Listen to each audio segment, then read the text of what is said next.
V záložke Integrovaný územný rozvoj nájdete, ako sa implementujú integrované územné stratégie. Na Slovensku sa implementuje 8 integrovaných územných stratégií na úrovni samosprávnych krajov cez Rady partnerstva samosprávnych krajov a 18 integrovaných územných stratégií území udržateľného mestského rozvoja cez kooperačné rady udržateľného mestského rozvoja.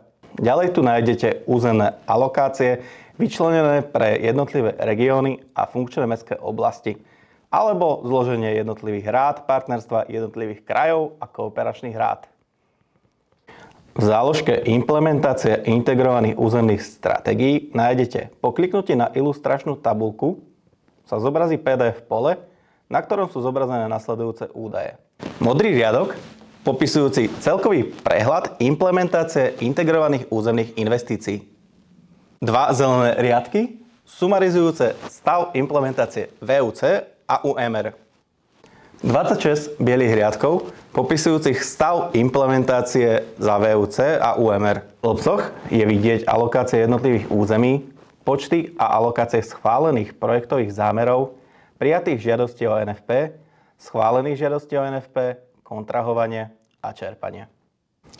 Grafy s prehľadom o implementácii integrovaných územných investícií nájdete v rozdelení podľa rád partnerstva, vyšších územných celkov a kooperačných rád udržateľného mestského rozvoja.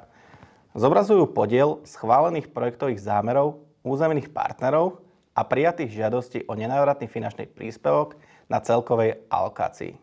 V poslednej časti nájdete prehľad schválených žiadostí o NFP, podpísaných zmluv o NFP v gestii MIRI s identifikáciou schválených žiadostí o NFP po prijatí úlohy z uznesenia vlády zo dňa 18. júna 2025.